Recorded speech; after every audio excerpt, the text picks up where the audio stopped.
Manalangin po tayo.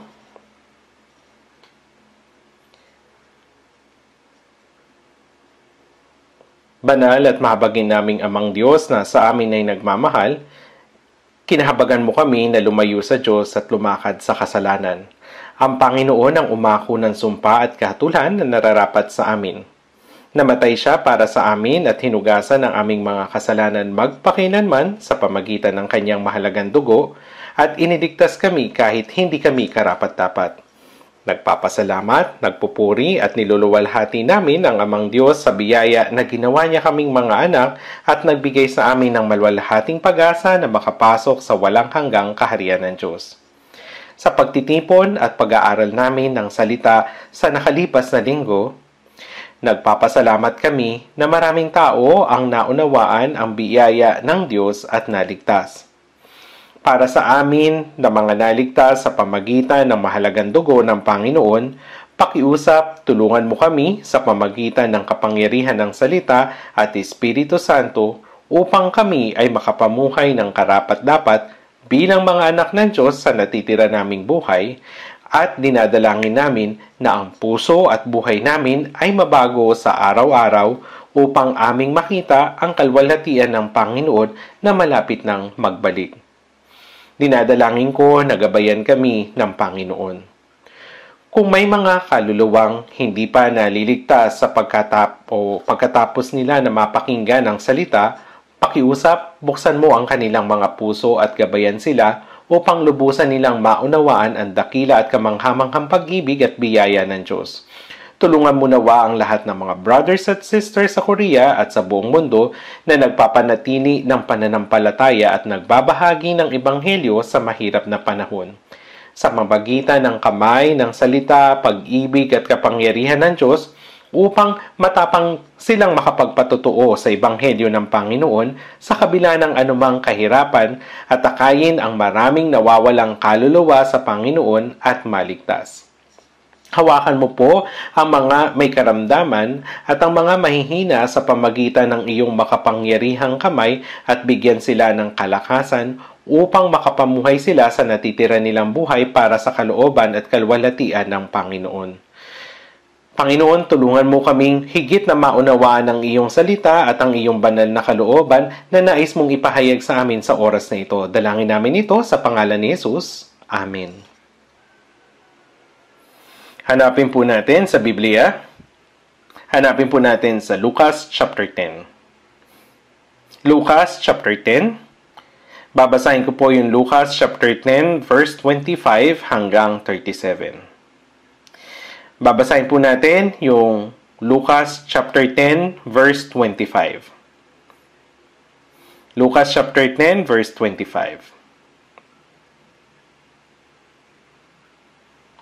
Lucas chapter 10 verse 25 hanggang 37. At may isang dalubhasa sa kautusan ang tumindig upang si Jesus ay subukin na nagsasabi, "Guro, anong dapat kong gawin upang magmana ng buhay na walang hanggan?" Sinabi niya sa kanya, "Ano ba ang nakasulat sa kautusan? Ano ang nabasa mo?" At sumagot siya, "Ibigin mo ang Panginoon mong Diyos ng buong puso mo, ng buong kaluluwa mo, ng buong lakas mo, at ng buong pag-iisip mo, at ang iyong kapwa na gaya ng iyong sarili." At sinabi niya sa kanya, "Tumpak ang sagot mo. Gawin mo ito at mabubuhay ka." Subalit, sa pagnanais niya na ipagmatuwid ang kanyang sarili, ay sinabi kay Jesus, "At sino ang iyong kapwa?" Sumagot si Jesus, "May isang taong bumaba mula sa Jerusalem patungo sa Jericho at siya'y nahulog sa kamay ng mga tulisan.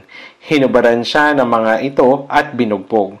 Pagkatapos ay umalis sila at iniwan siyang halos patay. At nagkataong bumababa sa daang iyon ng isang pari. Nang kanyang makita ito, siya ay dumaan sa kabilang panig. Gayon din ang isang Levita nang dumating siya sa lugar na iyon at kanyang nakita ang taong iyon, siya ay dumaan sa kabilang panig. Subalit, ang isang Samaritano sa kanyang paglalakbay ay dumating sa kanyang kinaroroonan at nang kanyang makita ang taong iyon, siya ay nahabag. Kanyang nilapitan siya at tinalian ang kanyang mga sugat pagkatapos buhusan ng langis at alak. Pagkatapos isakay sa kanyang sariling hayop, siya ay dinala sa bahay panuluyan at inalagaan. Nang sumunod na araw, dumukot siya ng 2 denaryo at ibinigay sa may-ari ng bahay panuluyan at sinabi niya, "Alagaan mo siya at sa anumang karagdagan mo pang gastusin ay babayaran kita sa aking pagbabalik." Ano sa palagay mo, alin sa 3 ito ang naging kapwa-tao sa nahulog sa kamay ng tulisan? At sinabi niya ang nagpakita ng habag sa kanya. Sinabi sa kanya ni Jesus, "Humayo ka at gayon din ang gawin mo." Ilang araw na malamig noong nakarang linggo, ngunit nagtipon tayo araw-araw at masigasig na nag-aral ng Biblia.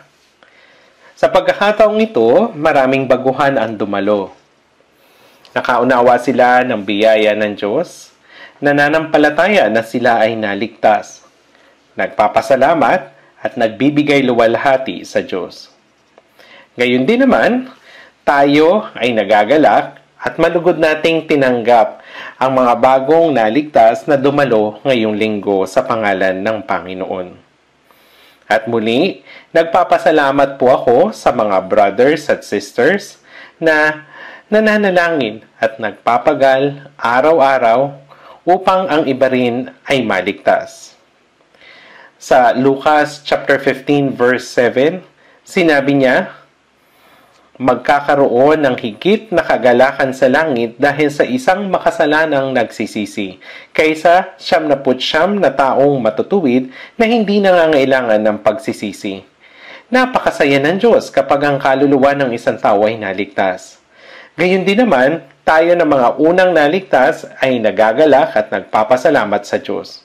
Sa Hebreo chapter 2 verse 3, sinasabi na paano nga tayong makakatakas kung ating pababayaan ang ganito kadakilang kaligtasan. Yung kaligtasan na sinasabi sa Biblia ay ang Diyos ang lumikha at namamahala sa lahat ng mga bagay sa sansinukob na namumuno sa kasaysayan ng tao, ngunit ang pinakadakila at pinakakamanghamanghang bagay na ginawa ng Diyos, higit sa lahat, ay ang iligtas ang mga kaluluwang napapahamak sa kasalanan. Magagawa ng Diyos ang lahat ng bagay sa pamagitan ng kanyang salita at kapangyarihan, ngunit hindi niya maililigtas ang mga makasalanan sa pamagitan ng mga ito. Kaya sinugo niya ang kanyang bugtong na anak sa anyo ng tao upang pasanin ang mga kasalanan ng buong sanlibutan sa pamagitan ng kanyang bugtong na anak na walang kasalanan bilang handog pangkasalanan para sa kanya. Namatay si Jesus sa krus at sa pamagitan ng kanyang dugo, tinubos niya ang kasalanan ng lahat ng tao sa sanlibutan magpakailanman at natupad ang gawain na nagpapahintulot sa sino mang makaunawa at sumampalataya sa pag-ibig at biyaya ng Diyos na maligtas. Kaya, sa lahat ng bagay na ginawa ng Diyos, wala nang higit pa sa pag-aalay niya ng kanyang bugtong na anak. Wala nang higit pang magagawa ang Diyos kaysa doon. Sa pamagitan ng malaking sakripisyo ng Diyos, iniligtas niya ang ating mga kaluluwa. Kaya alam ng mga unang naligtas kung gaano kadakila at kamangha-mangha ang kaligtasang tinanggap nila. Kaya wala silang magagawa kundi pahalagahan din ang kaluluwa ng ibang tao. Gayunpaman, ang mga taong hindi pa nakakaunawa ng ganitong biyaya ng Diyos ay hindi nalalaman kung gaano kalaki at kahalaga ang kaligtasan. Kaya tinatanong nila, ano ba yung kahalagahan ng kaligtasan? Next time na lang ako maliligtas. Sinasabi nila ito. Kanilang pinababayaan at binabaliwala ang dakilang kaligtasan. Kung gayon, paano natin maiwasan ang hatol ng Diyos? Sinasabi ng Diyos na anumang moral na kasalanan ay maaring patawarin, ngunit ang kasalanan ng pagtanggi sa biyaya ng Diyos ay hindi maaring patawarin. Ang mga naunang naligtas ay nalalaman kung gaano kadakila at kahanga-hanga ang kaligtasang tinanggap natin. Kaya upang maipalaganap ang ebanghelyo at maligtas ang iba pang kaluluwa, wala tayong pagpipilian kundi sabihin ito sa ating kapamilya, kamag-anak, mga kaibigan at kapitbahay. Sa mga awit 118 verse 17, hindi ako mamamatay kundi mabubuhay at ang mga gawa ng Panginoon ay isasalaysay. Ang ligtas na tao ay haharap sa Diyos sa oras na siya ay mamatay. Ngunit ang dahilan kung bakit nabubuhay pa tayo dito sa mundo at hindi pa namamatay ay hindi upang kumain ng mabuti o mamuhay ng maayos sa ating mga katawan, kundi upang ibahagi ang ebanghelyo sa mga hindi pa naliligtas upang maraming kaluluwa ang maligtas. Kaya tayo'y nabubuhay at hindi pa namamatay. Naisip ko rin po sa simula nang naligtas ako, walang tigil akong nag-i-evangelize sa loob ng 62 years. At ang ating taimtim na panalangin at hiling ay ganito. Kapag natapos ko ng ipangaral ang ebanghelyo na ipinagkatiwala sa akin ng Diyos, pakiusap, kunin mo na ako sa araw na iyon. Bakit? Kapag ang gawain ng pangangaral ng ebanghelyo ng Diyos ay tapos na, sa tingin ko ay wala nang dahilan pa para mabuhay pa ako sa mundong ito. Wala na akong pagsisisihan sa mundong ito at kahit na gaano pa kaganda ang mga bagay dito, iyon ay malamang na mas mababa pa sa 10 ng 1,000,000 sa langit.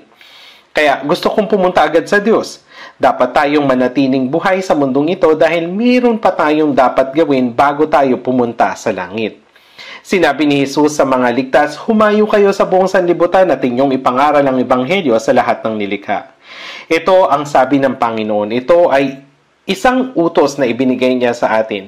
Ang pinakadakilang misyon sa lupa at ito ay hindi maaring hindi maging layunin ng mga Kristiyanong nabubuhay sa mundong ito. Kaya nagsumikap tayong mag-evangelize sa lahat ng posibleng paraan at hindi lamang tayo nananalangin para sa world missions kundi marami rin tayong isinakripisyo. At ngayon, meron ng 227 churches sa Korea at 1,055 churches sa 82 na mga bansa abroad. Mayroong 1,055 churches sa buong mundo. Napakarami. At patuloy pa itong dumarami. Kaya ang missionary work sa ibang bansa ngayon ang pinakamalaking layunin natin. Bago magwakas sa mundong ito, dapat nating ipangaral ang ebanghelyo sa maraming kaawa-awang kaluluwa na hindi pa naliligtas. Kaya tayo ay lubos na nagagalak at nagpapasalamat para sa mga bagong naligtas. Silang mga naligtas ay ipinanganak bilang mga anak ng Diyos. Ngayon, ang ating kaluluwa ay ganap ng naligtas. Subalit ngayon, bilang isang ligtas na Kristiyano, napakahalaga kung paano mamumuhay bilang anak ng Diyos. Mahalaga na ang isang tao ay ipinanganak sa mundo. Ngunit, kung paano nabubuhay ang taong iyon sa mundo ay mas mahalaga. Ngayon, paano dapat mabuhay ang isang Kristiyano na ligtas? Kapag ipinanganak ang isang tao, mayroong proseso ng paglaki. Sa pamagitan ng pagkalinga ng ating mga magulang at ng pagmamahal ng ating buong pamilya, tayo ay lumalago at magagawa nating makagawa ng dakilang mga bagay. Gaya nito, nakatanggap na tayo ng kaligtasan, ngunit nananatili pa rin tayo sa ating lumang pagkatao. Kung ako ay maliligtas, napakabuti kung tayo ay magiging isang taong hindi na nakakagawa ng kasalanan. Ngunit, hindi po ito ganito. Halimbawa, ang isang taong matagal nang may sakit ay ganap nang gumaling. Sinabi ng doktor, magaling ka na ngayon. Gayunpaman, dahil matagal kang nagkasakit, mahina pa rin ang iyong katawan. Kaya kailangan na maibalik niya ang kanyang kalusugan. Gaya po nito, dahil nananatili pa rin sa ating puso at buhay ang ating lumang pagkatao, kailangan natin ng proseso para mabago ito. Pinabago ngayon ng Diyos ang puso at buhay ng mga ligtas at sila ay nagiging higit na katulad ni Kristo. Doon sa Mateo chapter 5 verse 48, kaya't kayo ngayon maging sakdal gaya ng iyong Ama sa langit na sakdal. Ang Diyos ay banal at sakdal. Ngunit paano tayo magiging perpekto tulad ng Diyos Ama? Kung ang isang ama ay mabuti, ay sasabihin niya sa kanyang anak na lalaki, "Anak, maaari ka maging 50% ng kagalingan ko." Hindi ito yung gagawin ng ama. Maaring hindi maging mas mabuti ang isang anak kaysa sa kanyang ama, ngunit nanaisin ng kanyang ama na maging katulad siya ng kanyang anak. Gaya nito, dahil ang Diyos ay banal, mabuti at matuwid, nais ang Diyos na tayo ay maging katulad niya. Ito ay hindi isang bagay na magagawa ng sarili nating lakas, ngunit ang ating mga puso ay unti-unting binabago ng banal na Espiritu at ng salita ng Diyos. Binabago ng Espiritu Santo ang ating pagkatao. Ang ating lumang pagkatao ay unti-unting nawawala. At sa parehong pagkakataon, nabubuo sa atin ang likas ni Kristo at ang banal na likas ng Diyos. Kaya, lahat tayong nagiging katulad ng Panginoon. Kaya sa Galatia chapter 4 verse 19, sinabi ni Apostol Pablo, "Minamahal kong mga anak, na para sa inyo ay muli akong nakakaranas ng hirap ng panganganak hanggang si Kristo ay mabuo sa inyo." Ang isang ina ay dumaranas ng kahirapan sa panganganak, ngunit mas lalo niyang nararanasan ang kahirapan sa pagpapalaki sa kanyang anak, sa kanyang buong buhay. Gaya nito, napakahirap ipalaganap ang ebanghelyo at maligtas sa mga kaluluwa ng mga tao. Mas nagiging mahirap sa panahon ngayon. Habang umuunlad yung sibilisasyon, umuunlad yung agham, bumubuti yung buhay, sinisikap ng mga tao na huwag isipin ang tungkol sa problema ng kanilang kaluluwa. At dahil sa napakaraming huwad na relihiyon at dahil sa napakaraming tao ang sumasalungat sa katotohanan, lalong nagiging mahirap para sa mga tao ang maligtas. Kaya napakahirap mag-evangelize. Napakahirap mag-evangelize ng isang tao. Kaya mahirap na sila ay maligtas. Tulad ng pag-evangelize, ang hirap ng panganganak. Ang mga naligtas ay hindi dapat pabayaang mag-isa. Kailangan muna nating ipagdasal at tulungan ang mga naligtas upang sila ay unti-unting mabago. Kapag ipinanganak ang isang bata, paano niyang magagawang lumaking nag-iisa? Kung paano ang isang bata ay lumalaki ng may pagmamahal at pangangalaga ng buong pamilya, sila na mga unang naligtas ay kailangang gabayan ng mga bagong ligtas ng may pagmamahal, salita at pasensya upang matulungan silang lumago sa pananampalataya. Kaya kapag sila ay lumalago na sa hustong gulang, magagawa na nilang mamuhay ayon sa kalooban ng Diyos bilang mga malagong Kristiyano at magsikap na iligtas ang mga kaluluwa ng ibang tao. Kaya napakaraming bagay ang kailangan nating matutunan pagkatapos maligtas. Magsimula ngayon. Ang kaligtasan ay tapos na, ngunit dahil ang pagiging ligtas ay ang simula ng buhay bilang anak ng Diyos, bilang isang tunay na Kristiyano, marami tayong dapat matutunan mula ngayon. Kung paano tayo ay naligtas sa pamagitan ng pagkaunawa sa pag-ibig at biyaya ng Diyos, sa pamagitan ng salita ng Diyos, ang ating mga puso at buhay ay nabago pagkatapos ng kaligtasan sa pamagitan ng salita ng Diyos at kapangyarihan ng Espiritu Santo. Ngayon, habang nagbabago ang ating mga puso, nagbabago rin ang ating buhay. Ang ating pananalita, kaisipan, anumang ginagawa natin ay nababago ng mas nagiging katulad ni Kristo. Kaya kailangan mong maging matiyaga at patuloy na mag-aral ng Biblia. Magbasa ng Biblia at makinig ng salita. Tulad ng salitang ito na mapalad ang bumabasa at nakikinig ng mga salita ng propesiya na tumutupad ng mga bagay na nasusulat dito, kailangan basahin ang Bible araw-araw. Nais kong irekomenda para sa mga naligtas na unang basahin yung Ebanghelyo ayon kay Juan, bagamat may 66 na aklat sa Biblia ang mahalaga, ngunit kung papapiliin yung pinakamahalaga, natural ito yung Ebanghelyo ayon kay Juan. Kaya sikaping magbasa ng 1, 2 o hanggang 4 na chapters araw-araw. Pinakamabuting basahin muna yung Ebanghelyo ayon kay Mateo pagkatapos na basahin yung ayon kay Juan. At higit sa lahat, ang Bagong Tipan. Merong ilang mahirap na talata sa Lumang Tipan, huwag mong pilitin na intindihin ang hindi mo kayang maunawaan. Maaari mo itong maintindihan ito sa susunod.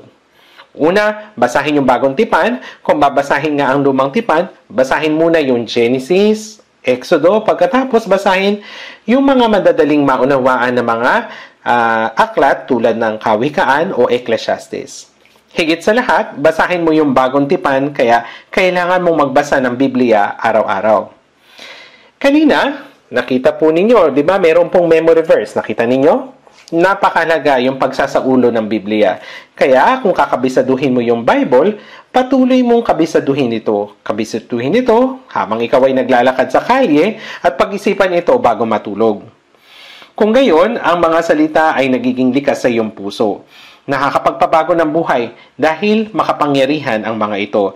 Kaya sa awit 119, iniingatan ko ang iyong salita sa aking puso upang huwag akong magkasala laban sa iyo.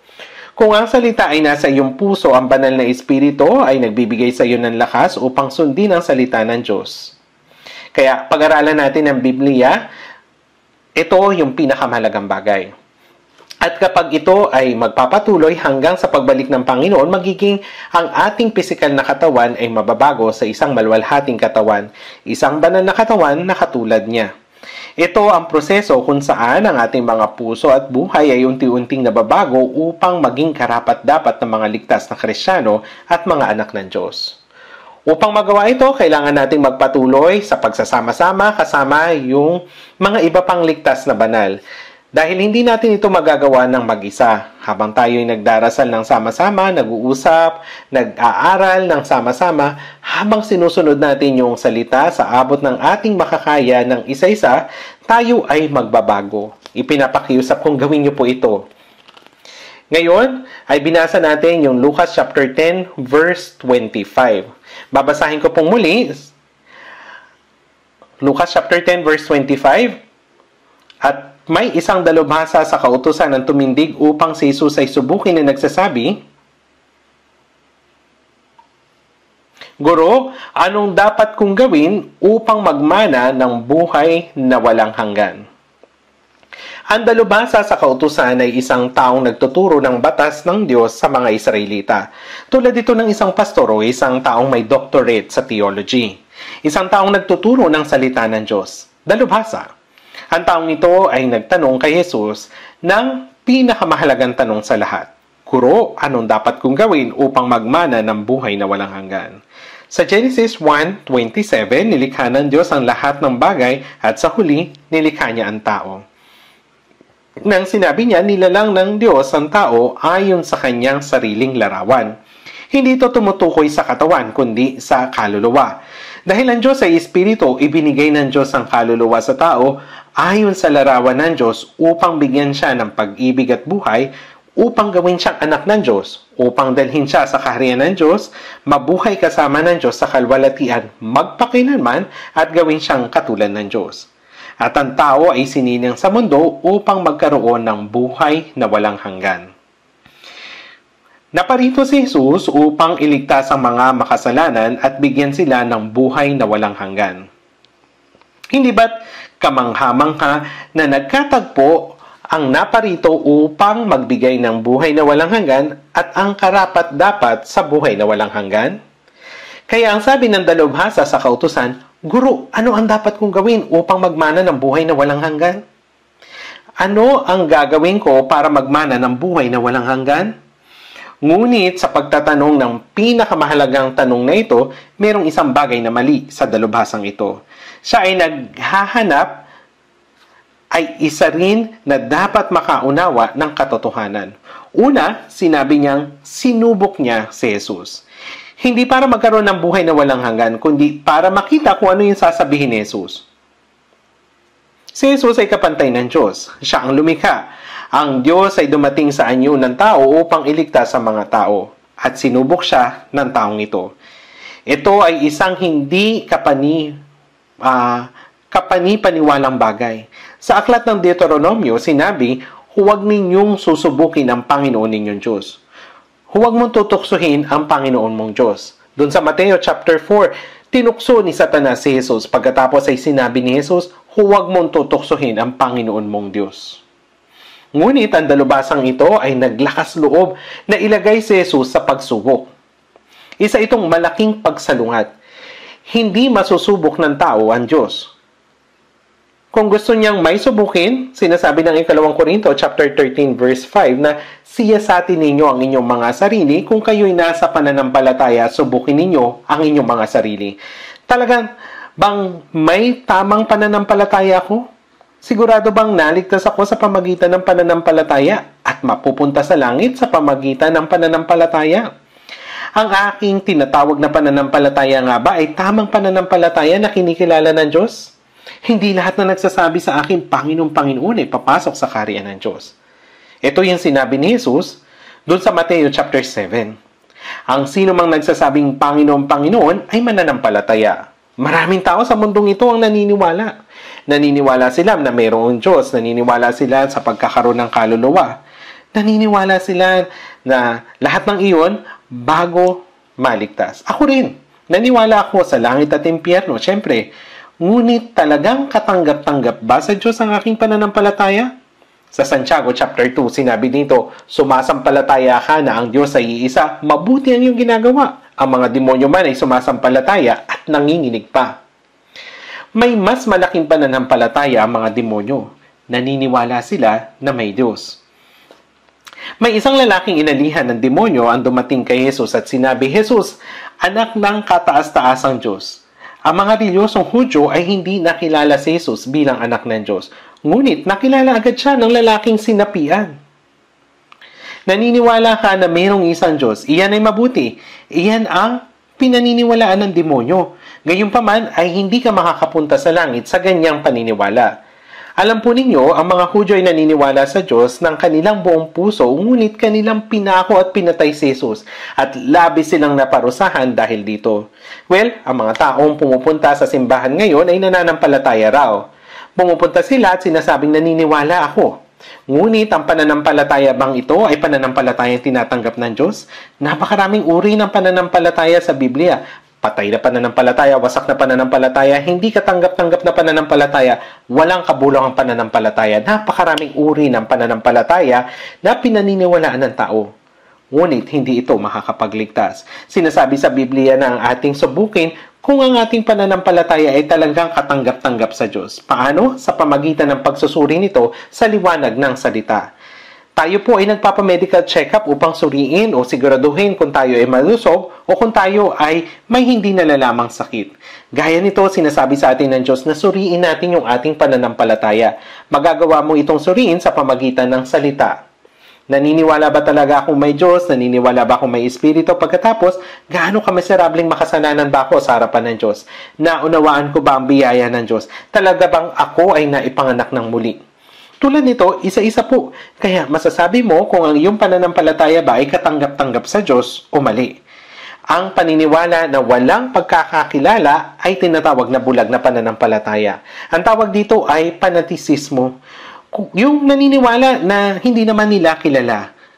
Ang ilang tao ay nahihibang ng walang tunay na pananampalataya. Ngayon po, may mga kulto at isa dito yung Temple of Tabernacle of the Testimony. Sila ay mga baliw. Sinasabi nila yung isang matandang lalaki na malapit ng mamatay bilang kanilang patriarko. Ang pangalan niya ay Manhili. Hindi ba mamamatay din siya? At mali nilang tinuturo yung Biblia. Sinasabi sa Apokalipsis yung tungkol doon sa 144,000 na mga Hudyo na maliligtas. Kinuha nila yung pangalan ng 12 lipi at pinalitan nila ito. Yung lipi ni Pedro, Andres, yun po yung ginawag nila sa kanila. At nakakapagtaka dahil sinusunod ito ng mga tao. Totoo po. Kapag ipapangaral mo naman sa kanila yung katotohanan, hindi sila makikinig. Pero kapag ipangaral mo yung kasinungalingan, sumusunod sila. Talagang maling pananampalataya. Anyway, hindi natin dapat tuksohin ang Diyos. Ngunit subukin natin kung ang ating sarili ay magkakaroon ng kasiguraduhan mula sa salita. Isa pang mali ng kanyang katanungan, anong dapat kong gawin upang magmana ng buhay na walang hanggan? Mali po ito. Alam ito ng mga taong ipinanganak na muli. Ligtas sa patawad ng mga kasalanan, ipinanganak na muli, may buhay na walang hanggan. Lahat ng mga ito ay pareho lamang. Hindi magagawa ng isang tao ang maligtas sa pamagitan ng kanilang sariling pagsisikap o ng kanilang sariling mga gawa. Sinabi sa Roma chapter 3 verse 20, sapagkat sa pamagitan ng mga gawa ng kautusan ay walang tao na itinuturing na ganap sa paningin niya. Gaano man karami ang gawin mong mabuti, hindi ito maaalis ang iyong kasalanan. Hindi ito maalis ang iyong kasalanan. Walang maliligtas sa pamagitan ng paggawa ng mabuti at pagsunod sa kautusan. Ngunit dahil siya ay dalubhasa sa kautusan, bagamat siya'y nagtuturo ng kautusan, ngunit wala siyang anumang kapangyarihan na sundin ang mga ito. Gayunman, nang sinabi ng taong ito, anong dapat kong gawin upang magmana ng buhay na walang hanggan? Iniisip niya na magagawa niya ang anuman basta turuan lamang siya. Ito ay isang pagiging ipokrito at arugante. Mali ang ganitong pag-iisip. Kaya dahil siya ay dalubhasa sa kautusan, tinanong niya si Jesus, ano ba yung nakasulat? O tinanong siya ni Jesus, ano ba yung nakasulat? At sumagot siya, ibigin mo na ang Panginoon ng buong puso mo, ng buong kaluluwa mo, ng buong lakas at ng buong pag-iisip mo, at ang iyong kapwa na gaya ng iyong sarili. Nang gaya ng iyong sarili. Tumpak ang sagot mo. Gawin mo ito at mabubuhay ka. Tama iyon. Hinati yung kautusan, yung 10 kautusan sa dalawa. At dahil nga siya ay dalubhasa sa kautusan, hindi niya na kailangan pang sabihin yung 10. Hinati niya lang ito sa dalawa. Mga kautusan para sa Diyos at mga kautusan para sa tao. Ibigin mo ang Diyos ng buong puso mo, pag-iisip mo, lakas mo at buhay mo. Meron bang sino man ang magagawang ibigin ng Diyos ng kanilang buong puso? Ng buong lakas, pag-iisip, pagnanais at buhay? Ang mga tao ay sinilang bilang mga makasalanan at ang kanilang buong buhay ay puno ng kasalanan. Kaya, bakit nila iibigin ang Diyos ng kanilang buong puso, pag-iisip, lakas at buong buhay? Walang sino man ang makakagawa nito. Ginagawa lamang nila ito upang samantalahin ng Diyos. Paano nila magagawang ibigin ang Diyos? Ang tao na magagawang ibigin ng Diyos ng buong puso, lakas at buhay ay magagawang ibigin ang kanilang kapwa na gaya ng kanilang sarili. Dahil hindi nakikita ang Diyos, ang katunayan na iniibig niya ang Diyos ay ang ibigin niya ang kanyang kapwa na gaya ng kanyang sarili. Magagawa niyang pakainin ang taong nagugutom gaya ng pagpapakain niya sa kanyang sarili. Damitan yung taong hubad gaya kapag siya ay hubad at ibigin ang iba na parang kanyang sariling katawan. Sino makakagawa nito? Siya yung tao na iniibig ang Diyos ng kanyang buong buhay at buong puso. Ngunit magagawa ba niyang ibigin ang kanyang kapwa ng gaya ng kanyang sarili? Hindi niya magagawa iyon. Maaari niyang lokohin ang iba, nakawan yung iba, at ipahamak sila. Kaya walang sino mang inaaring ganap sa harap ng Diyos sa pamagitan ng pagsunod sa kautusan. Subalit gayon yung sinagot ng taong dalubhasa sa kautusan. Sinabi ni Jesus, gawin mo ito at mabubuhay ka. Pero dahil hindi niya magagawa ng sino mang tao, walang sino mang maliligtas sa pagsunod nito. Kaya ano yung dapat na sinabi ng dalubhasang ito? Guru, ang totoo ay kahit na ako ay nagtuturo ng kautusan, hindi ko masusunod ang mga kautusang ito. Kaya ano yung dapat kong gawin? Dahil ang paglabag sa kautusan ay kasalanan, dapat mong aminin na ikaw ay makasalanan at dapat na mapatawad ang iyong mga kasalanan at maligtas. Gayunpaman, kung magagawa mong maligtas sa pamagitan ng pagsunod sa kautusan, dapat bang dumating pa si Jesus? Doon sa Galatia 2:21, sapagkat kung ang pag-aaring ganap ay sa pamagitan ng kautusan, kung gayon si Kristo ay namatay ng walang kabuluhan. Si Jesus ay hindi na kailangan pang mamatay sa krus at sa halip ay sasabihin na lamang niya na, sundin mo yung kautusan ng mabuti. Dahil hindi magagawang sundin ng tao ang kautusan, namatay si Jesus sa krus para sa ating mga kasalanan sa pamagitan ng kanyang sariling katawan na tumanggap ng sumpa sa paglabag sa kautusan. Ngunit sinabi ng taong ito, oo, magagawa ko yun. Sino yung aking kapwa? Sinubukan niya na ipagmatuwid ang sarili. Doon sa verse 29, sinabi, subalit sa pagnanais niya na ipagmatuwid ang kanyang sarili, nais lang niya na ipagmatuwid ang kanyang sarili. O, iniibig ko ang Diyos ng aking buong puso at kaluluwa. Magagawa kong ibigin ang aking kapwa ng gaya ng aking sarili. Ituro mo sa akin kung sino ang aking kapwa upang magawa ko silang ibigin. Sa katunayan, ito lamang ay lantarang kasinungalingan, kayabangan at kaipokrituhan. Gaya ng makita ni Jesus ang taong ito, nakita niya na siya ay talagang arogante. Siya ay ipokrito. Kaya sinagot siya ni Jesus na pagbibigay ng isang halimbawa. Sinabi niya, may isang taong bumaba mula sa Jerusalem patungo sa Jericho at siya'y nahulog sa kamay ng mga tulisan. Hinubaran siya ng mga ito at binugbog. Pagkatapos ay umalis siya o sila at iniwan siyang halos patay. Ibig sabihin nito na ang Jerusalem ay isang banal na lungsod. Ito ay napakataas. Mataas po, ito ay may taas na 762 meters above sea level. Ito ay isang banal na lungsod. Sabi, bumaba sa Jerusalem patungo sa Jericho. Ibig sabihin nito ay ang paglayo natin sa Diyos at nabuhay sa kasamaan. Ang Jericho naman po ay may 250 meters below sea level. At kapag bumaba pa ng kaunti, ay yun na yung Dead Sea. Pag bumaba po mula doon sa Jericho, ay ito ipapunta sa Dead Sea. Ito yung pinakamababang lugar sa mundo. Ito ay nasa 398 meters na mas mababa sa level ng dagat, halos 400 meters. Ito yung lugar kung saan ang Sodoma at Gomora ay nawasak sa pamagitan ng apoy at asupre. Nakapunta na po ako doon ng 2 beses. At meron doon pong sulfur hot spring o black sulfur hot spring.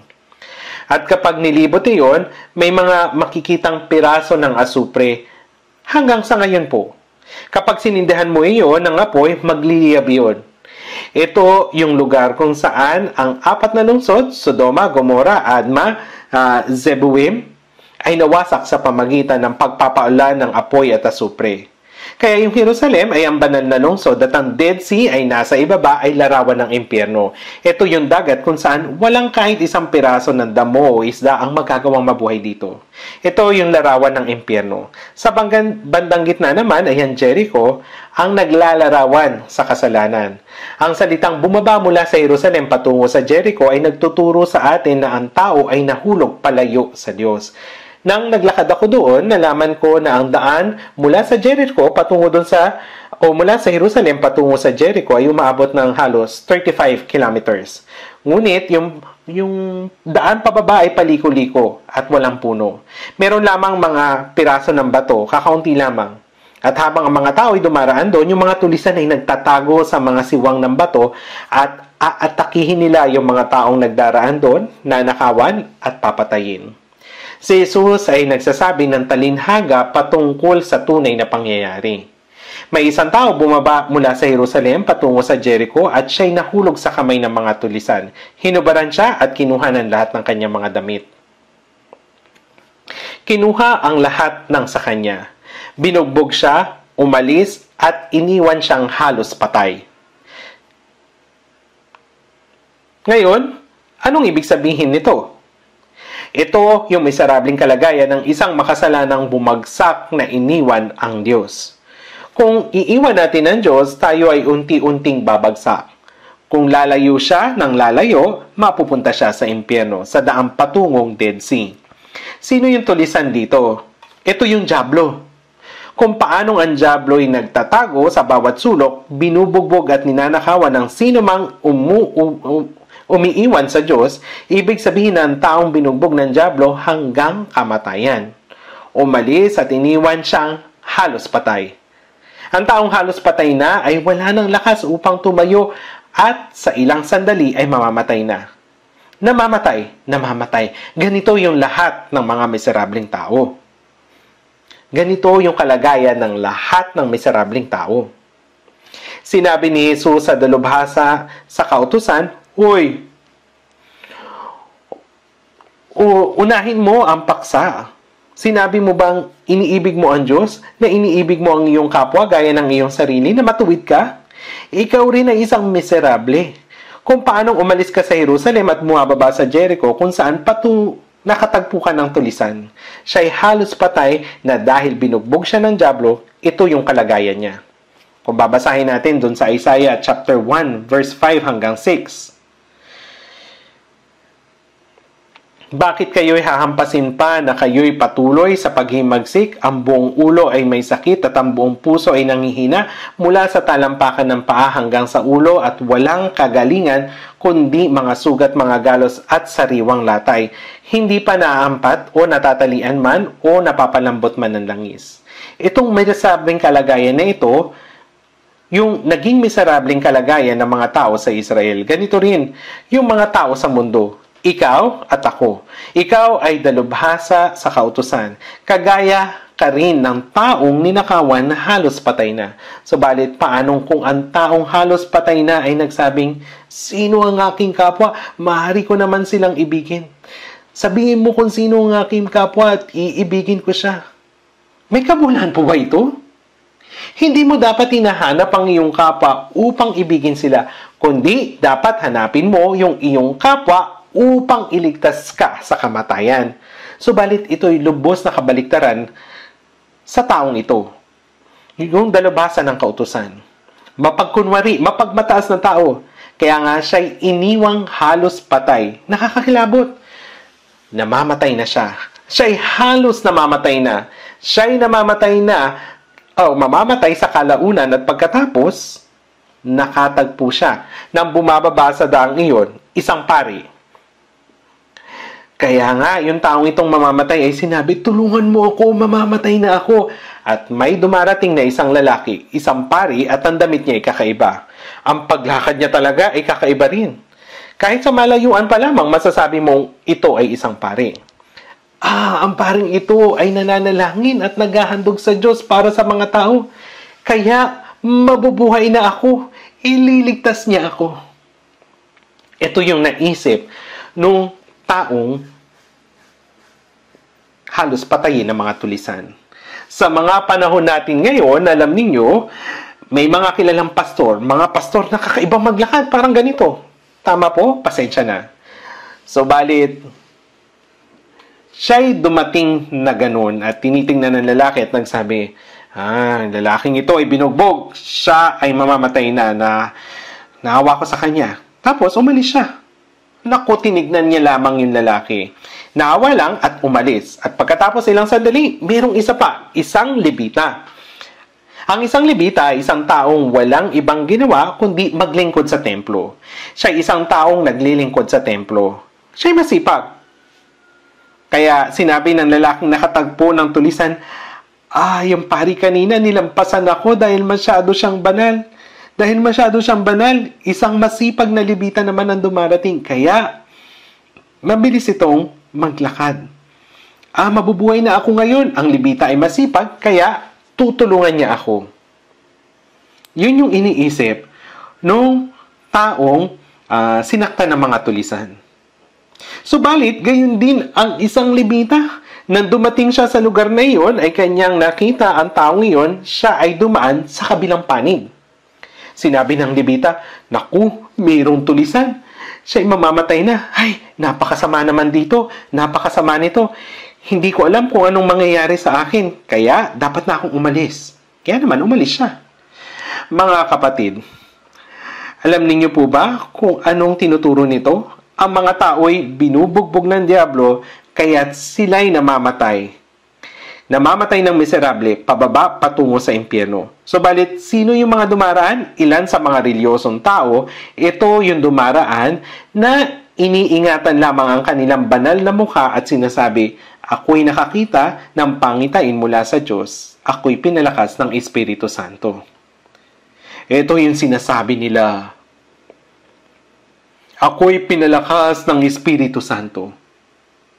Kapag ako'y nananalangin ng kapangyarihan ng Diyos ay nahahayag. May mga taong napakabanal. Opo. Marami na akong nakasamang gaya nila. Marami na po. Parang gusto na nilang ibuhos yung Espiritu Santo. Ito'y nakakamangha. Kapag pumunta ka sa isang revival seminar, kung titingnan natin yung mga revivalist, mukha silang puspos ng Espiritu Santo at sumisigaw na sila na parang bang gusto nilang ibuhos ang nag-aalab na Espiritu Santo. Kaya gusto kong tularan ng ganitong revivalist, subalit maililigtas ka ba nila? Hindi po.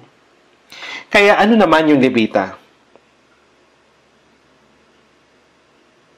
Siya ay isang masipag na gumagawa sa church, nagtuturo sa church school, o maawit sa choir, isang diakono, isang elder, gumagawa siya ng maraming gawain.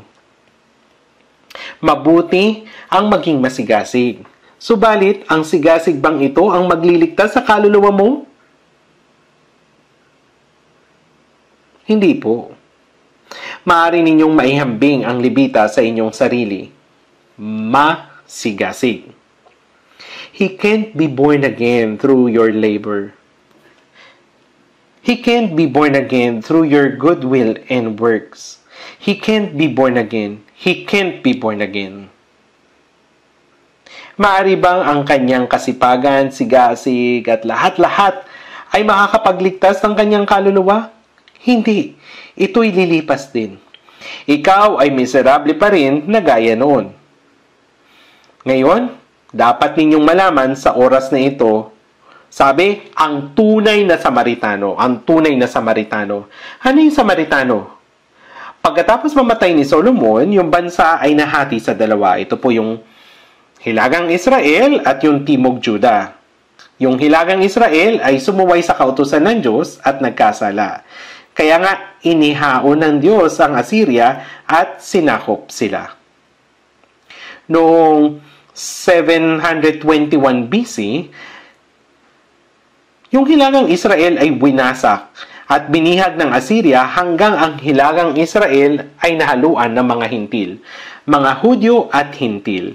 Kaya nga, yung mga Israelitang ito ay sumamba sa Diyos at sumasamba rin sila sa mga Diyos-Diyosan na sinasamba ng mga Hintil. At ito'y naging napakagulo. Kaya itinuturing ng mga Hudyo na taksil ang mga Samaritano na kagaya ng mga aso dahil sila'y nahaluan ng mga Hintil. Kaya itong mga Israelita ay hindi pinapakitunguhan ng maayos ang mga Samaritano. Kaya sa Juan chapter 4, nang si Jesus ay galing sa Jerusalem patungo sa Galilea, kailangan niyang dumaan sa Samaria. Maaraw nung panahon na iyon. Napakainit kaya siya ay napagod at nauhaw. At siya'y nagutom. Siya noon ay nasa balon sa Samaria. At may isang babaeng dumating upang umigib ng tubig. Siya ay isang babaeng makasalanan. Ang babaeng ito ay hindi po pwedeng umigib ng tubig sa umaga at gabi. Hindi katulad ng mga babae o ibang babae na kaya nilang itong gawin. Dahil pinag-uusapan siya at siya'y nakisama na sa 6 na lalaki na hindi man lamang dahilan. Nandun si Mr. Kim, Mr. Park, Mr. Lee, Mr. Hong at sino kaya yung pang-6 niyang asawa? Siya isang makasalanan sa harapan ni Jesus. Bigyan mo ako ng inumin. Ang ibig kong sabihin, kung may isang manlalakbay at nauhaw at humingi ng inumin sa iyo, bibigyan mo, tama po ba? Subalit, siya ay isang babaeng Samaritana at tinitignan niya si Jesus bilang isang Hudyo. Oy, ikaw na Hudyo, ako ay isang Samaritano at humihingi ka ng tubig na maiinom? Ikaw na Hudyo na itinuturong kaming kagaya ng isang aso? Ayos, nagkatagpo tayo dito. Tignan natin. Tubig ba? Hindi kita bibigyan ng tubig. Yung mga Hudyo at Samaritano ay hindi nagsasama. Itinuturing ng mga Hudyo na gaya ng aso ang mga Samaritano at itinuturing naman ng mga Samaritano na kaaway ang mga Hudyo. Siya'y humingi ng inumin.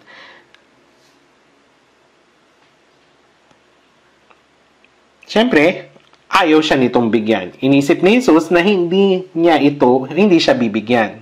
Subalit, sumagot si Jesus at sinabi sa kanya, kung nalalaman mo ang kalooban ng Diyos at kung sino ang sa iyo'y nagsasabi, bigyan mo ako ng inumin, ikaw ay hihingi sa kanya at ikaw ay bibigyan niya ng tubig na buhay. Hindi mo ako bibigyan ng tubig, subalit sinasabi ko, humingi ka at bibigyan kita ng tubig na buhay.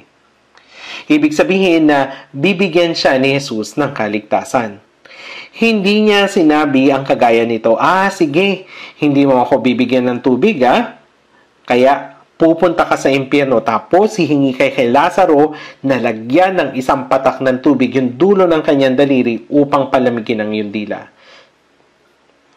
Hindi mo ko bibigyan ng inumin, mauuhaw ka dun sa impyerno at hihingi ka ng tubig at hindi kita bibigyan. Makikita mo.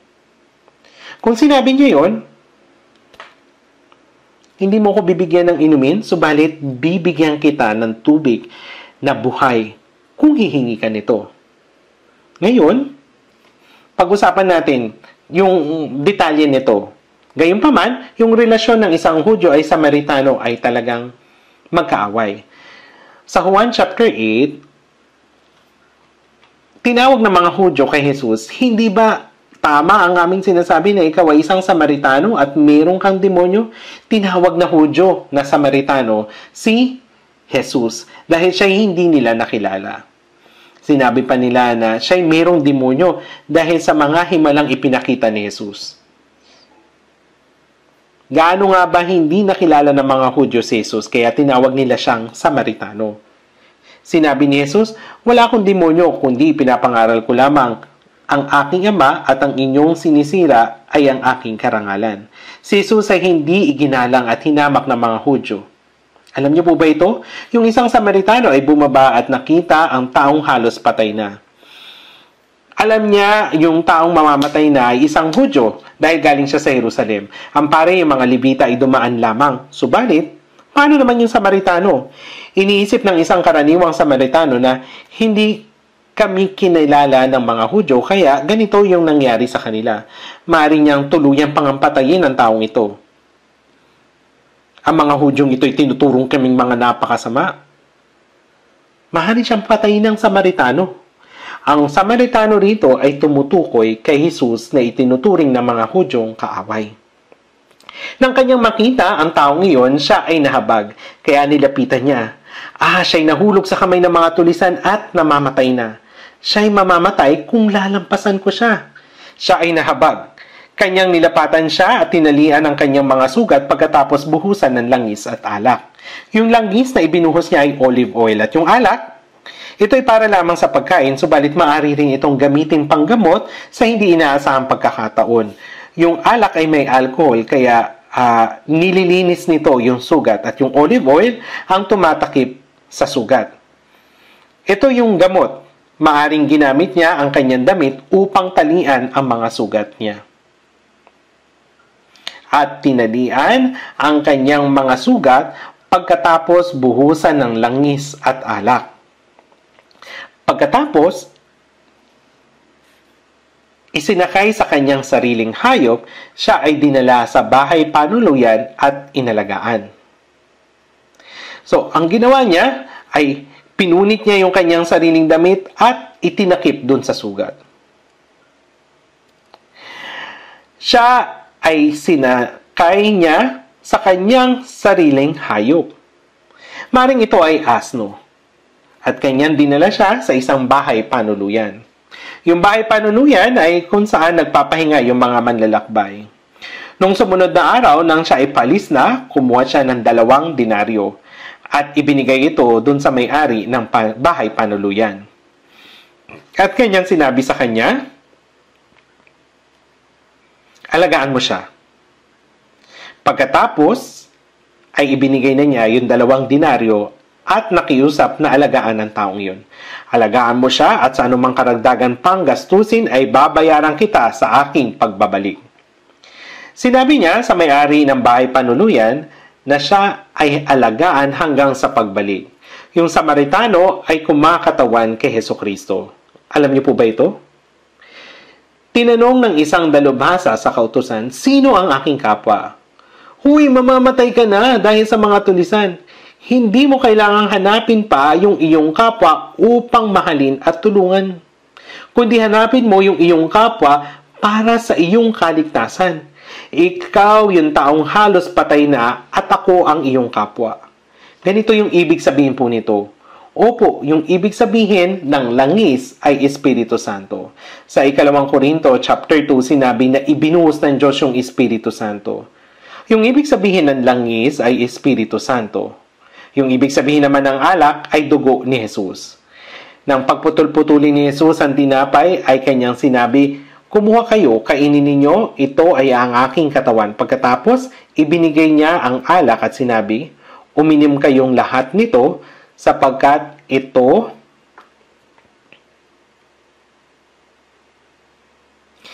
yung aking dugo ng tipan na nabubuhos dahil sa marami sa ikapapatawad ng mga kasalanan. Si Satanas yung nagbigay sa atin ng mga sugat at tayo yung mga tao na namamatay ng miserable dahil sa mga kasalanan. Paano sila gagaling? Sa pamagitan ng dugo at ng Espiritu Santo. May isang kanta. Blessed assurance, Jesus is mine, born of His Spirit, washed in His blood. born of His Spirit, washed in His blood. Anong ibig sabihin nito? Ibig sabihin, yung Espiritu ay kikilos kapag yung isang miserabling makasalanan ay tumangis upang humingi ng tulong upang maligtas mula sa kanyang kalagayan. Yung pagsisisi ay yung malaman na siya ay isang miserabling makasalanan at pagkatapos ng kamatayan ay mayroong paghukom at siya'y mapupunta sa impyerno. Kaya siya'y tumangis, pakiusap, iligtas mo ako. Ito yung pagsisisi. Yung pagsisisi ay hindi lamang yung pag-iyak dahil sa iyong mga kasalanan, kundi yung malaman na ikaw ay isang miserabling makasalanan na pupunta sa pagkawasak sa buong pusong humingi ng saklolo sa Diyos. Pakiusap, mahabag ka sa akin, pakiusap, iligtas mo ako. Iyon yung pagsisisi. Yung Espiritu ay kumikilos sa ganitong tao. Mga kapatid, namatay si Jesus sa krus para sa mga kasalanan ng lahat ng mga tao sa mundong ito. Ngunit naniniwala ba kayong lahat? Hindi. Sino yung naniniwala dito? Bago maunawaan yung biyaya ng Diyos, dapat nating malaman na tayo ay miserabling makasalanan. Tayo ay makasalanan simula pagkapanganak at tayo ay patuloy na nabubuhay na gumagawa ng mga kasalanan sa pamagitan ng ating masamang likas. At ang isang araw kapag tayo ay namatay, tayo ay ahatulan at mapupunta sa impyerno. Dapat nating itong maunawaan at tumangis. Pakiusap, iligtas mo ako sa harapan ng pintuan ng impyerno. Nang si Kristo ay mamatay dun sa krus, yung kriminal ay nasa tabi niya. Kung ikaw yung anak ng Diyos, bumaba ka mula dyan at iligtas mo ako. Ngunit sinabi ng isa pang, pagkatapos na makita si Jesus na nananalangin para sa mga makasalanan, sino siya? Pumarito siya upang iligtas ang mga makasalanan. Siya ang namatay sa halip na ako. Sinaway niya yung kapwa niya kriminal at sinabi, Huy! Ikaw at ako ay napako sa krus dahil sa ating mga kasalanan. Ngunit si Jesus ay walang kasalanan. Hindi ka pa rin ba natatakot sa Diyos? Pagkatapos niyang sawayin yung kapwa kriminal, ay nakiusap siya sa Panginoon. Panginoong Jesus, pakiusap, alalahanin mo ako pagdating mo sa iyong kaharian. Pakiusap, dalhin mo ako doon. Kung ako si Jesus, maaaring sabihin ko, Hoy, kaya ka. Ilang taon na yung napatay mo? Maaaring yun yung sasabihin ko sa kanya, maraming masamang bagay yung ginawa mo. Meron ka bang mabuting ginawa? Bago ka mamatay, hinihiling mo sa akin na dalhin ka sa langit? Gaano ka kakayahiya? Ikaw ay mapupunta sa kalaliman ng impyerno. Maaaring iyon yung nasabi ko sa aking pag-iisip. Ngunit, napakasaya ni Jesus. Namatay siya para sa mga taong ito, gaya ng kriminal. Kaya sinabi niya sa isang pangungusap, katotohanan ang sinasabi ko sa iyo, ngayon ikaw ay makakasama ko sa paraiso. Nang si Jesus ay namatay sa krus, pinaka-nalugod siya sa kriminal. Ang kriminal na ito, yung unang nakatanggap ng kaligtasan ng si Jesus ay nasa krus. Siya ay naligtas sa napakaiksing panahon. Siya ay nilipat sa langit mula sa pintuan ng impyerno. Gaano nga siya kaswerte? Hindi po ba? Napunta ba siya sa langit? O hindi? Nakarating po ba siya doon?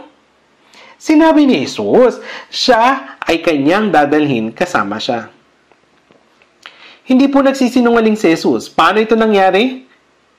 Siya ay nakiusap kay Jesus. Naunawaan niya na siya ay isang miserabling makasalanan at sinabi, pakiusap, isama mo ako. At sinabi ni Jesus, Oo, ikaw ay makakasama sa akin. Makakasama ka sa akin.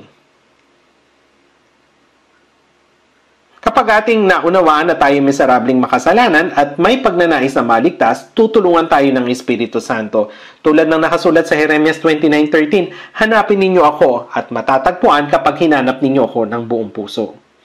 Kaya, kung tayo ay buong pusong nakikiusap para sa biyaya ng Diyos, tinutulungan niya tayong maunawaan ito. Yung langis at alak ay nangangahulugan. Yung Espiritu Santo ay tumutulong upang maunawaan yung dugo ni Jesus. Sa pamagitan ng dugo at Espiritu, sa pamagitan ng Espiritu at dugo, tinalian ang kanyang mga sugat pagkatapos binuhusan ng langis at alak. Yung mga sugat ng isang miserableng makasalanan na mapupunta sa impyerno ay gagaling lamang sa pamagitan ng dugo ni Jesus. At yung Espiritu, yung tumutulong sa atin na manampalataya dun sa dugo. Kaya nga dun sa Juan 15, ang Espiritu ng katotohanan at mula sa Diyos, siya ang magpapatotoo tungkol sa akin. Yung Espiritu Santo, yung nagpaunawa sa atin na nilinis na ni Jesus yung lahat nating mga kasalanan sa pamagitan ng kanyang kamatayan sa krus. Unang Korinto 2:12, ngayon ay aming tinanggap hindi ang Espiritu ng sanlibutan kundi ang Espiritu mula sa Diyos upang aming malaman ang mga bagay na walang bayad na ibinigay sa amin ng Diyos. Dahil sa Espiritu Santo ng Diyos ay naunawaan natin ang biyaya ng Diyos at yung biyaya ng krus ni Jesus. Yung langis at alak ay yung Espiritu Santo at dugo ni Jesus. Kanyang tinalian yung kanyang mga sugat, pinagaling siya, sinakay sa kanyang sariling hayop at dinala sa bahay panuluyan. Ganito naligtas yung isang makasalanang pupunta sa impyerno. Yung taong ito ay nakatakas sa kamatayan. Ngunit yung mga sugat ng taong ito ay napakalalim na kinakailangan siyang gamutin ng ilang panahon. Ano po yung bahay panuluyan? Siya ay pinagaling sa bahay panuluyan na ito yung hanggang sa pagdating ni Jesus. Saan inilagay ng Diyos yung mga taong ligtas? Ito ay sa church. Yung church ay isang grupo o fellowship ng mga taong naligtas. Ipinagkatiwala ng Panginoon yung mga taong ligtas sa church. Sino yung may-ari ng bahay panuluyan? Yung Espiritu Santo. Yung may-ari ng bahay panuluyan ay hindi yung pastor, kundi yung Espiritu Santo. Yung Espiritu Santo ay nagpapagaling sa mga taong ligtas sa pamagitan ng salita, pag-ibig at biyaya. Kumuha siya ng 2 denaryo at ibinigay sa may-ari ng bahay panuluyan at sinabi, alagaan mo siya. Siya ay nahabag at tinalian ang kanyang mga sugat pagkatapos buhusan ng langis at alak. Wala na sa panganib yung buhay ng taong ito, ngunit napakatindi ng kanyang mga sugat kaya kailangan siyang pagalingin. Ito yung nagpapaliwanag sa pagbabago ng puso at buhay ng isang taong ligtas sa church. Yung may-ari ng bahay panuluyan ay yung Espiritu Santo at yung 2 denaryo ay yung biyaya at katotohanan ng Diyos. Sa Juan chapter 1 verse 17, ang biyaya at katotohanan ay dumating sa pamamagitan ni Hesukristo. Dapat patuloy nating kailanganin yung biyaya kahit natapos na tayong maligtas. Bakit? Dahil kahit na tayo ay ligtas na, meron pa rin tayong likas ng pagkamakasalanan. Kaya nga, dun sa unang Juan, chapter 1, verse 9, kung ipinahayag natin ang ating mga kasalanan, siya ay tapat at banal na magpapatawad sa ating mga kasalanan at tayo'y lilinisin sa lahat niyang kalikuan. Ito ay nangyayari pagkatapos na maligtas ang isang tao. Kapag yung isang tao ay nakagawa ng kasalanan pagkatapos maligtas, yung kanyang kaligtasan ay hindi na mawawala. Ngunit yung fellowship sa Diyos ay masisira. Ama, nagkamali ako, pakiusap, patawarin mo ako. Pagkatapos ay papatawarin ng Diyos yung ating mga kasalanan. Siya ay tapat at banal na magpapatawad sa ating mga kasalanan at siya'y lilinisin sa lahat ng mga kalikuan. Ito yung biyaya na pinatawad yung ating mga kasalanan at ito yung katotohanan na nagpagaling sa ating mga sugat na ating pinagdurusahan dahil sa ating mga kasalanan. Pinatawad ng Diyos yung ating mga kasalanan sa pamagitan ng biyaya at binago tayo sa pamagitan ng katotohanan. Siya ay tapat at banal na magpapatawad sa ating mga kasalanan at tayo'y lilinisin sa lahat ng kalikuan. Ito yung katotohanan. Kaya patuloy na ginagamot ng Espiritu Santo yung mga taong ligtas sa pamagitan ng biyaya at katotohanan. At yung Espiritu Santo ay nasa gitna natin ngayon. Babayaran kita sa aking pagbabalik. Humayo yung Panginoon, ngunit siya ay muling babalik. Ito yung ikalawang pagdating ng Panginoon. Si Jesus ay unang dumating, nagdanak ng kanyang dugo na matay doon sa krus para sa katubusan ng ating mga kasalanan. Kaya ang lahat ng ating mga kasalanan ay napatawad na. Yung Espiritu Santo, yung tumutulong sa atin na maunawaan yung katotohanan ito. Hindi lamang tayo tinutulungan ng Espiritu Santo kung na maunawaan ito, kundi binabago rin tayo araw-araw. At yung Espiritu Santo rin yung nagbabago sa atin hanggang sa ikalawang pagdating ng Panginoon. Hindi tayo magiging ganap hanggang sa muling pagdating ng Panginoon. Ano yung karagdagang gastusin hanggang sa muling pagdating ng Panginoon? Ibig sabihin nito ay magiging ganap yung ating laman. Bago dumating ang Panginoon, yung ating katawan ay hindi pa nababago. Yung ating puso, buhay ay unti-unti nang nababago. Kaya naman, sa Roma chapter 8, sa masidhing paghihintay ng pagkukupko ang pagtubos sa ating katawan. Yung ating katawan ay maliligtas sa araw ng muling pagdating ng Panginoon. Kaya doon sa Filipos chapter 3 verse 20, sapagkat ang ating pagkamamamayan ay nasa langit. Yung mga taong ligtas ay mga mamamayan ng langit. Tayo po, mga Pilipino, dahil ipinanganak tayo sa Pilipinas. Ngunit dahil tayo ay ipinanganak ng muli, tayo ay mga mamamayan na ng langit. Tayo ay mayroong dual citizenship sapagkat ang ating pagkamamamayan ay nasa langit. Tapos na tayo sa immigration. Naibigay na sa atin yung visa. Ngayon,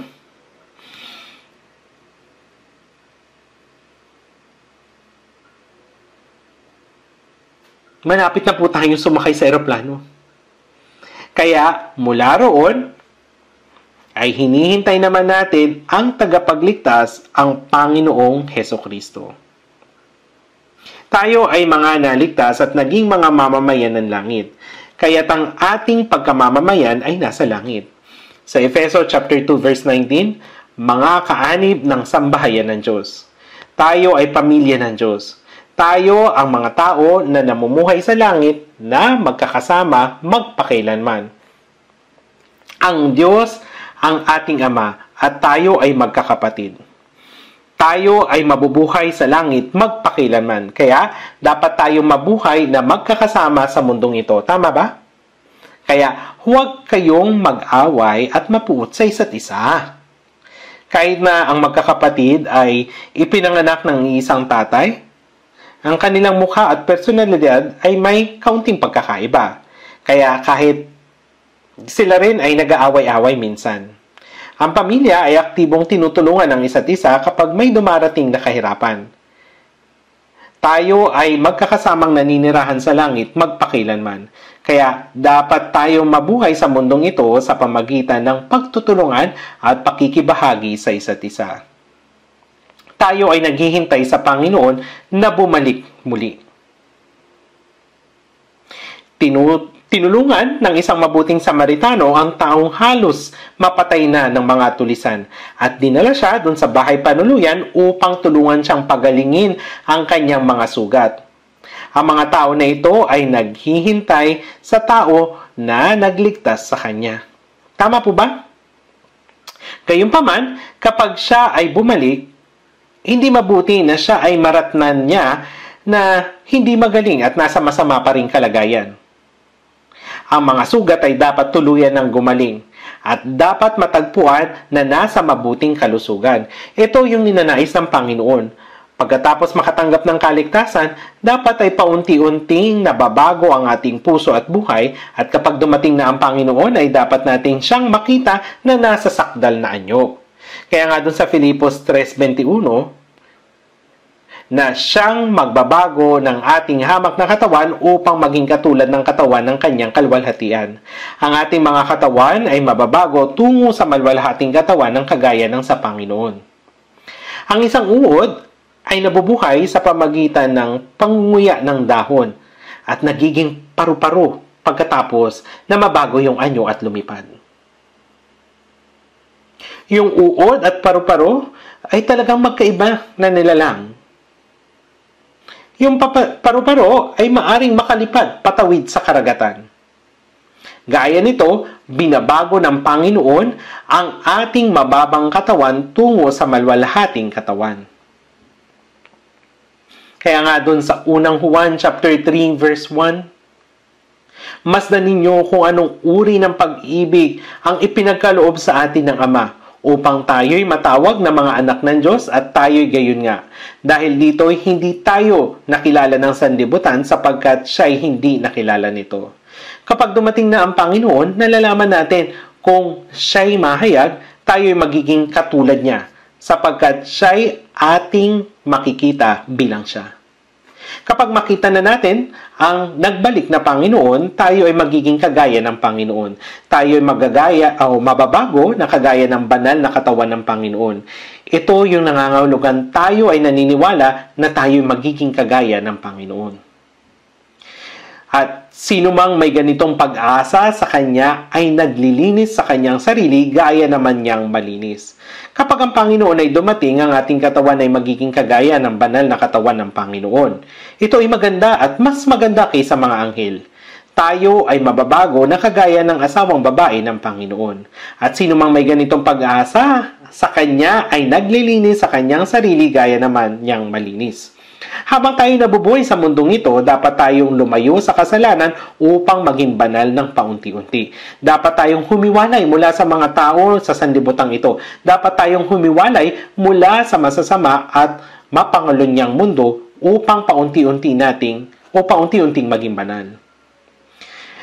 Mga minamahal, yamang taglay natin ang mga pangakong ito, linisin natin ang ating mga sarili mula sa bawat karumihan ng laman at espiritu na ginawang sakdal ang kabanalan sa pagkatakot sa Diyos. Dapat maging malinis tayo mula sa maruming mundo araw-araw. Dapat po itong mangyari. Nangangahulugan ito na sa kaulihan ay babaguhin ng Diyos ang ating katawan. Naalala niyo pa po ba yung kwento sa Lucas chapter 10? Tama po? Pakiusap, basahin ninyo muli ito sa inyong bahay. At sa anumang karagdagang mong panggastusin ay babayaran kita sa aking pagbabalik. At ano po yung mahalagang bagay? Tingnan natin doon sa verse 36. Sa verse 36, ito yung sinabi ni Jesus sa isang dalubhasa pagkatapos niyang masabi ng buo ang tungkol dito. Sinabi ng dalubhasa, sino ang aking kapwa? Kaya't sinabi naman ni Jesus kung sino yung kanyang kapwa. Tama ba? Okay, yung lalaking ito, ang isang dalubhasa, ang siyang nakatagpo ng mga tulisan. Hindi ba? Gayunpaman, kung papakinggan natin ang turo dito sa Lucas chapter 10, nakalimutan niya ang nilalaman nito at nagkaroon ng maling pagkakaunawa na siya yung mabuting Samaritano. At ang iba yung nakatagpo ng tulisan. Sa panahon ngayon, kung tutulungan natin ang mga nakatagpo ng mga magnanakaw, wala na tayong maabutan. Dahil nakuha na siya ng mga pulis. Huwag tayong magkaroon ng maling pagkaunawa. Dapat niyang malaman na siya mismo yung nakatagpo ng tulisan. Sino yung ating kapwa? Sino yung ating kapwa? Sinabi ni Jesus. Ano sa palagay mo? Alin sa tatlo ang naging kapwa-tao sa nahulog sa kamay ng mga tulisan? Sino yung kapwa? Sinabi ni Jesus, sino sa palagay mo? Ibig sabihin nun, ikaw ang nahulog sa mga kamay ng tulisan at ang kapwa na nakakita sa iyo sa mga tulisan ay ako. Ngunit kabaliktaran yung kanyang naisip. Kailangan siyang maging mabuting Samaritano. Yun yung iniisip niya. Kung gayon, sino yung nakatagpo ng tulisan? Ang nagtuturo ng Lucas chapter 10 ay nagtuturo ng mali gaya nito. Itinuturoy nila yung kabaliktaran at tinatanggal ang mahalagang aral sa gitnang bahagi. Ibig sabihin nito ay ikaw ang nahulog sa mga kamay ng tulisan at ang iyong kapwa ay ako, si Jesus. Ang nagpakita ng habag. Siya ay si Jesus. Siya ang mabuting Samaritano. Ito yung kahulugan nito. Pero dapat tignan natin itong mabuti. Kapag mali yung pagkakatingin natin, maaaring magkaroon tayo ng maling pagkaunawa. Ang tao na nagpakita ng habag ay ang Panginoon. Meron bang sino man sa inyong paligid ang nagpakita ng habag? Sinabi sa kanya ni Jesus, humayo ka at gayon din ang gawin mo. Dapat ay tama natin itong maunawaan. Humayo ka at gayon din ang gawin mo. Nangangahulugan ito na kagaya ng tao na nahulog sa kamay ng mga tulisan, kung nakatanggap ka ng habag, dapat ka ring magpakita ng habag at pag-ibig sa ibang mga tao kagaya ng tao na nagpakita sa iyo ng habag. Tayo rin ay mga tao na pinagaling ng Panginoon bilang mga taong nahulog sa kamay ng tulisan. Tama po? At tayo ay binago at nililinis araw-araw sa pamagitan ng fellowship kasama ng mga naligtas na banal. Kung gayon, ano yung dapat nating gawin? Kung papaanong iniligtas tayo ng Panginoon at inalagaan tayo ng Panginoon, tayo ay nag-i-evangelize ng ibang mga tao upang sila ay maligtas, kagaya ng ginawa para sa atin ng Panginoon. Tama po ba? Kaya sino ang nasa loob ng mga taong ligtas? Naroon ang Panginoon. Ang nagsasabing siya'y nananatili sa Kanya. Sa Roma, chapter 8, verse 9, subalit kung ang sino may walang Espiritu ni Kristo, siya'y hindi sa Kanya. Yung choir team natin, umawit sila kanina. The Lord Jesus come and stays in my heart. I am changed and become new one. Ang Panginoong Hesus ay dumating sa aking puso kahit hindi natin nalalaman kung ang Panginoon ay nasa atin o wala. Siya ay nananahan sa atin nang tayo ay maligtas. Habang pinag-aaralan natin ang Biblia, naunawaan natin ito. Ang Panginoon ay nananahan sa akin. Oo, tama ito. Ako rin. Nang ako ay maligtas, nung una ay hindi natin alam na iyon ay kaligtasan. Alam ko lamang ay napatawad na ang lahat ng aking mga kasalanan magpakilanman. Pagkatapos nito, nang ako ay nag-aaral ng Biblia, naunawaan ko, ito yung kaligtasan. Ako ay naipanganak na muli. Nang ako ay nanampalataya, natanggap ko rin yung buhay na walang hanggan. Tapos, sinampalatayanan ko ito. Yung banal na Espiritu ay dumating sa akin. Doon sa Galatia, chapter 3, verse 2, ang tanging bagay na nais kong matutunan mula sa inyo ay ito. Tinanggap ba ninyo ang Espiritu sa pamagitan ng mga gawa ng kautusan o sa pamagitan ng pakikinig sa pananampalataya? Ang tumulong sa atin upang maligtas at manampalataya sa pamagitan ng pakikinig ay ang banal na Espiritu. Ngayon ay aming tinanggap hindi ang Espiritu ng sanlibutan kundi ang Espiritu mula sa Diyos upang aming malaman ang mga bagay na walang bayad na ibinigay sa amin ng Diyos. Siya ay dumating sa atin. The Lord who has forgiven my sin came into my heart. At sa Juan 14:20, sa araw ng iyon nalaman ninyo na ako'y nasa aking Ama at kayo'y nasa akin at ako'y nasa inyo. At ang Panginoon ay hindi mapaghihiwalay.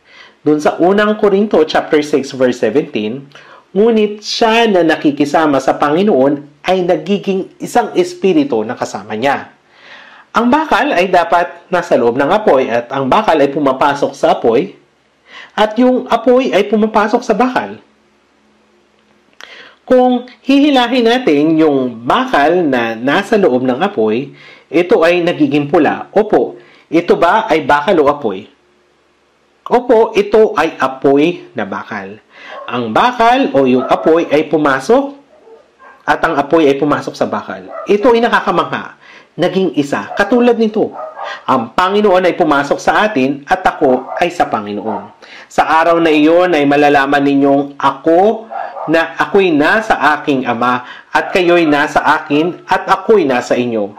Ngunit siya ay nakikisama sa Panginoon ay nagiging isang espiritu na kasama niya. Ang aking espiritu at ang espiritu ng Panginoon ay hindi mahihiwalay.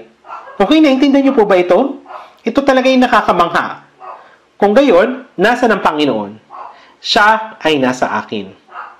Ang Panginoon ay nasa akin.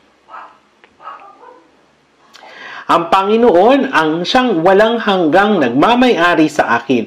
Dapat tayong mabuhay at mamatay sa kalooban ng Diyos. Whenever I live or die, please let me do your will.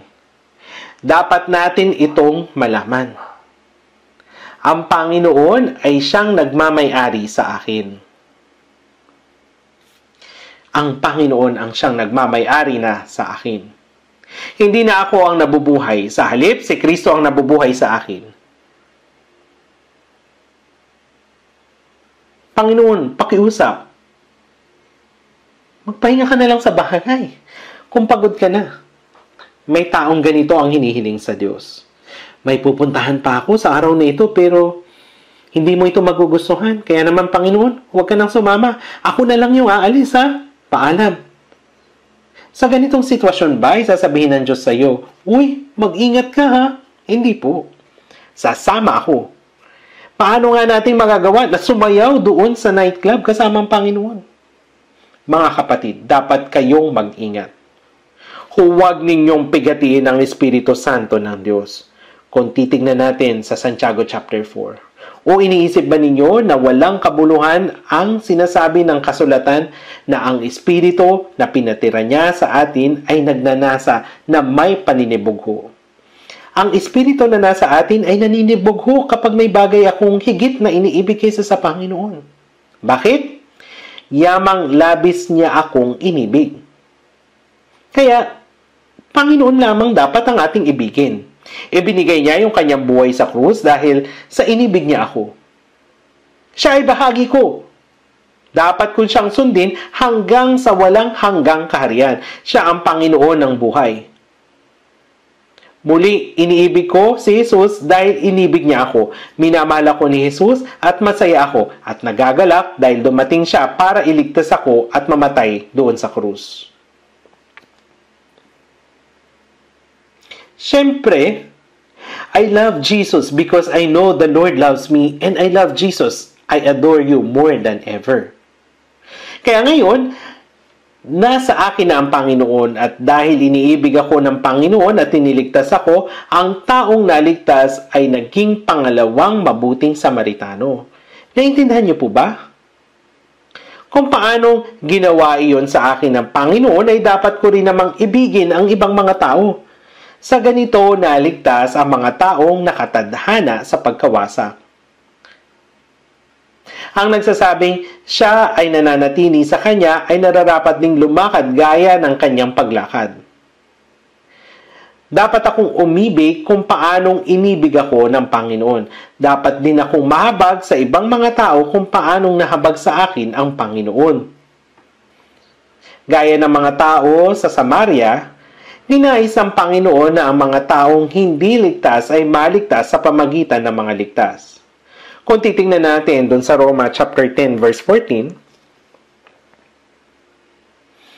doon sa Roma chapter 10 verse 14, sinasabi roon, ngunit paano nga silang tatawag sa akin na hindi nila sinampalatayanan at kung paano sila sasampalataya sa akin na hindi nila napakinggan?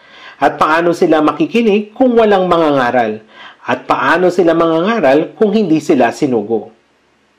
Muling sinabi sa kanila ni Jesus, kapayapaan ang sumainyo, kung paanong sinugo ako ng Ama ay sinusugo ko rin naman kayo. Sa Juan chapter 20 verse 21, naparito si Jesus upang mamatay sa krus, upang iligtas ang ating mga kaluluwa at ngayon tayong mga naligtas ay tinawag naman upang ipahayag ang katotohanan ito. Ngunit paano sila mangangaral kung hindi sila sinugo?